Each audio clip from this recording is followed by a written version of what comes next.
Hai semuanya, di video kali ini saya akan membahas alur cerita Donghua yang berjudul Stellar Transformation.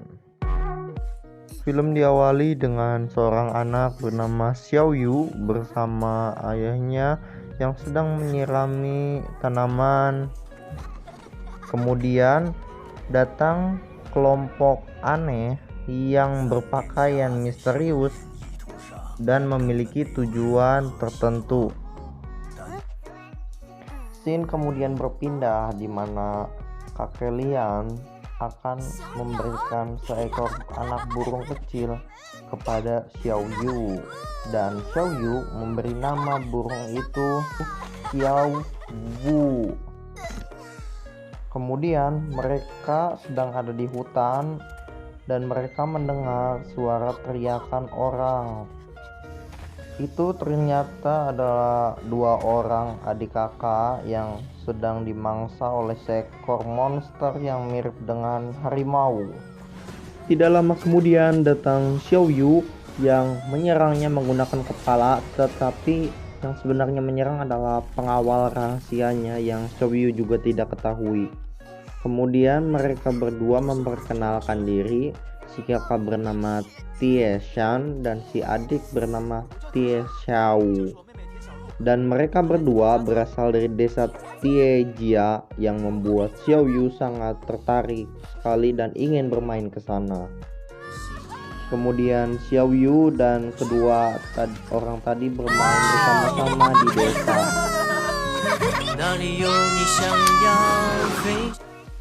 Setelah bermain, mereka tidur di bawah gua sambil rintikan air hujan.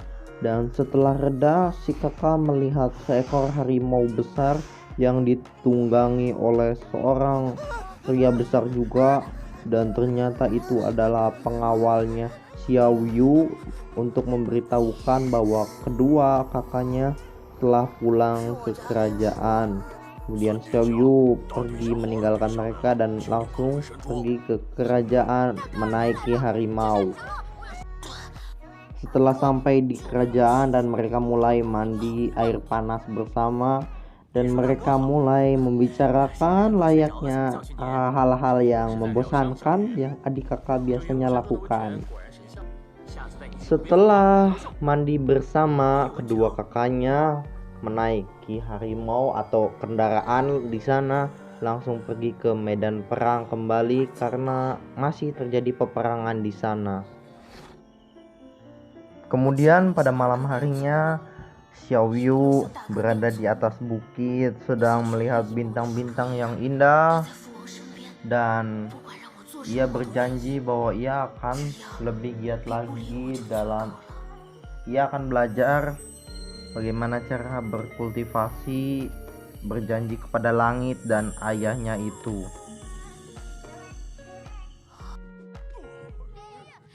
Kemudian ia pergi menemui kakek Liu untuk belajar berkultivasi dan memberikan wawasan tentang dunia kultivasi. Kakek Liu menjelaskan bahwa kultivasi dibagi menjadi 3 tingkat. Tingkat pertama Hou-Tian, kedua Xian-Tian, dan ketiga Xian-Tian. Untuk menjadi Hou-Tian tidaklah sulit, tetapi untuk naik ke tingkat lainnya itu cukup sulit. Esoknya kakek Lian mengumpulkan beberapa tuan dengan kualifikasi tinggi untuk menjadi gurunya Xiao Yu. Kemudian Xiao Yu meminta mereka semua untuk menunjukkan kemampuan, dan singkat cerita Xiao Yu memilih Jenderal Zhao.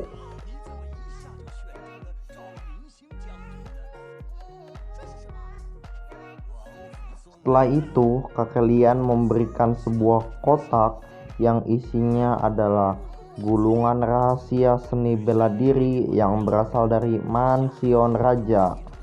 Dan di sana dia berhasil membukanya. Pada pagi harinya Xiao Yu mulai berlatih dengan gurunya itu. Karena telat, gurunya menyuruh ia berlari ke pegunungan Yunwu untuk berlari. Singkat cerita, ia berhasil tepat waktu kembali ke tempat asal. Kemudian ia mulai berlatih mengangkat pilar yang berat, menaiki tangga, menuruni bukit, dan menaiki bukit lagi, kemudian kembali ke tempat asal agar fisiknya lebih berkembang.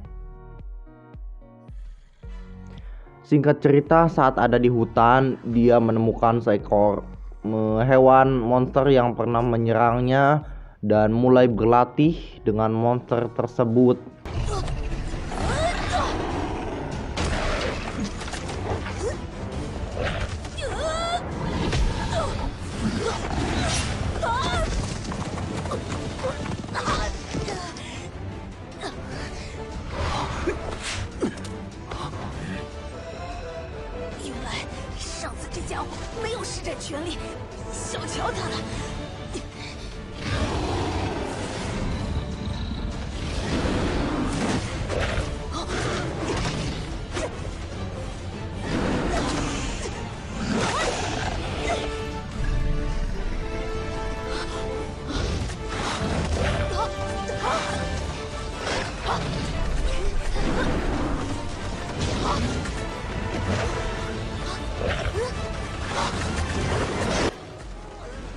Kemudian saat hampir diserang, monster itu dihentikan oleh gurunya dan Xiao Yu kemudian pergi meninggalkan gurunya sambil berlatih kembali menaiki tangga. Setelah menjalani latihan ekstrim selama 1 tahun, karena gurunya sudah memberikan semua pelajaran yang harus diberikan, maka gurunya kembali ke medan pertempuran dan menyuruh Xiao Yu untuk berlatih sendirian. Scene kemudian berpindah ketika Xiao Yu sedang berlatih menggunakan lonceng yang besar, kemudian berlatih sit up sambil diurut, dan pada malam harinya dia pergi ke atas bukit untuk mengobrol bersama burung kecilnya itu sambil berpikir apapun itu. Setelah pulang dari bukit, ia pergi ke rumah dan mencoba teknik kultivasi untuk membuka dantiannya.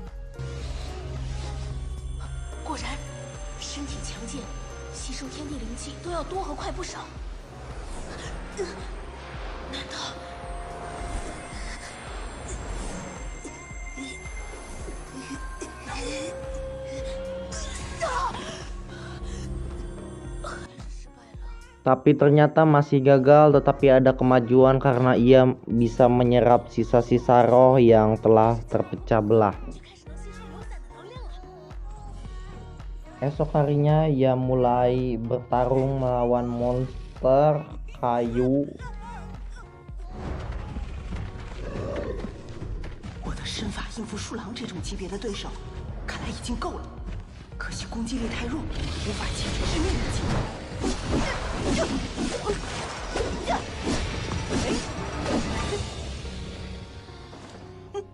3年不见，原来他也进步不少啊！刚才一直隐藏着实力，狡猾的家伙！不浪费时间了，接下来试试我从风势中领悟的新身法吧。喂，你不会就这几招吧？太炫了！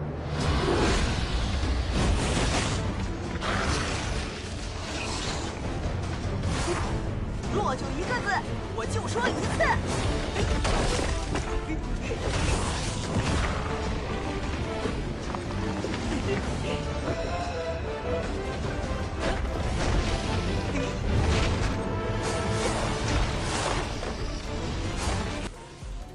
Di sini terlihat pengawalnya yang sedang mencari-carinya, tetapi tidak ketemu karena Xiao Yu sekarang sudah sangat cepat, jadi pengawalnya tidak mampu untuk mengejarnya. Dan akhirnya ia berhasil mengalahkan monster tersebut. Esok harinya ia mulai bertarung dengan para boneka-boneka dan pada akhirnya dia berhasil mengalahkan mereka semua. Dan saat malam harinya ia mulai berlatih teknik Be Mensui, yaitu teknik berlatih pedang jarak dekat.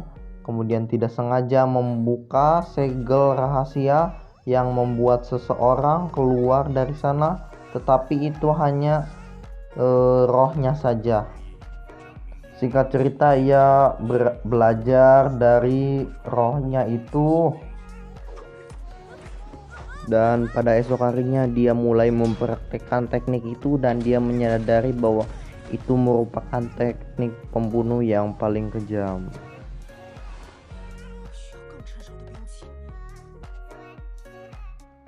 Kemudian dia pergi mencari pedang yang kuat di tempat terlarang raja bersama kakeknya, dan memilih salah satu pedang yang dia inginkan, yaitu pedang ikan. Scene berpindah di desa Tiejia. Kemudian ada sekelompok pembunuh yang menyerang desa itu dengan sangat brutal sekali, diketuai oleh pemimpin yang misterius juga. Dan di sana terlihat ada si Xiao Yu yang mengenakan kuda dan berlari, dan tangannya si adik terpotong, terbagi dua. Di sini saya tidak memperlihatkan. Kemudian Xiao Yu mencoba menahan aliran darahnya agar tidak bocor berceceran, dan dia mulai bertarung dengan sang pemimpinnya dengan sekali coba, dan pemimpinnya pun mati di tempat. Setelah pertarungan, mereka beristirahat di gubuk kecil. Kemudian datang pemimpin mereka yang membawa minyak tanah, membuang minyak tanah tersebut ke rumah-rumah itu dan membakarnya.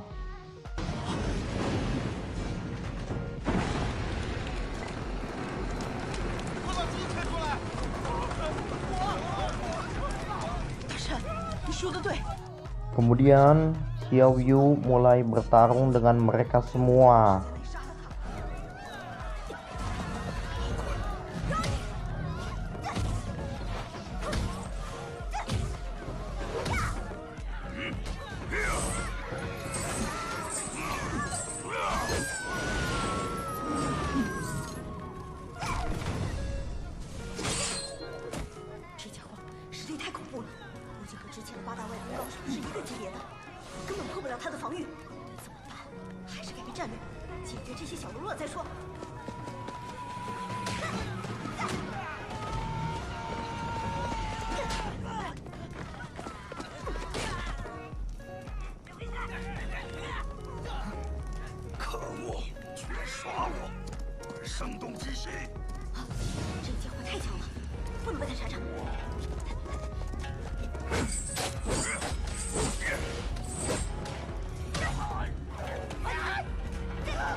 了哪一个，我都绝对不能正面交手。小子，受死吧！风，混蛋，有种别跑！小子，如果你再跑，我就屠掉整个村子！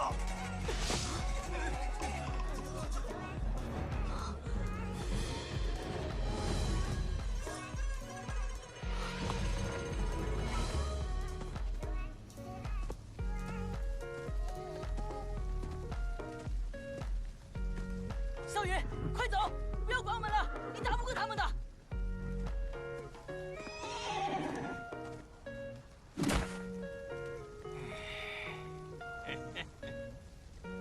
不错，很有侠义心肠嘛。为了这些没用的人，竟然愿意一死。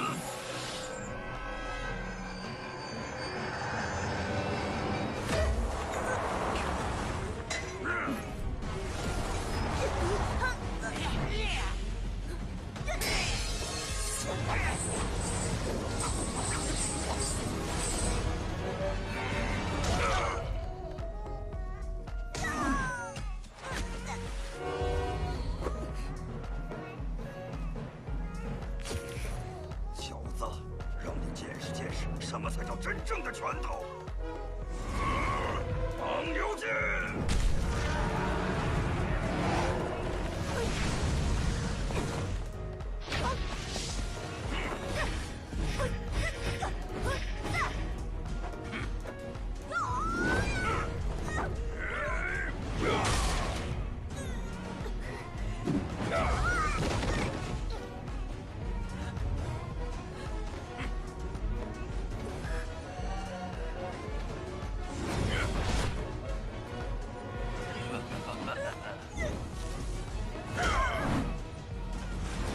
小雨，别打了，快跑啊！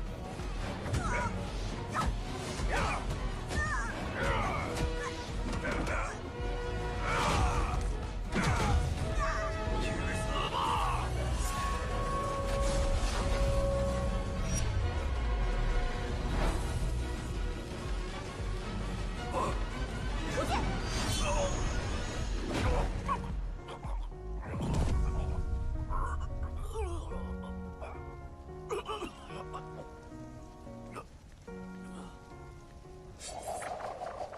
火箭，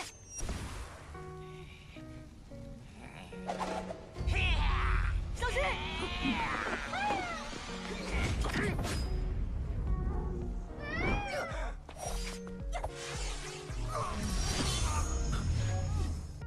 ！Dan akhirnya pembunuh itu dibunuh oleh Xiao Yu dengan jurus rahasianya.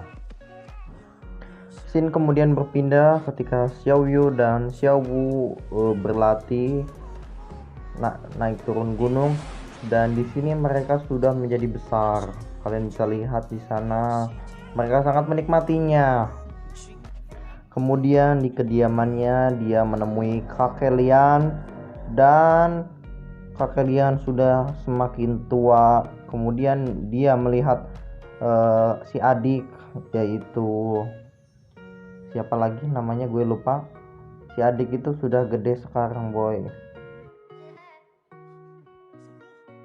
Di akhir episode diperlihatkan seorang yang mulia yang memiliki, ya itu dia namanya, saya gak tahu, yang dalam kerajaan kotor sekali, dan yang mulia itu didatangi oleh seseorang pria bertopeng yang misterius dengan tujuan untuk memata-matai Xiao Yu.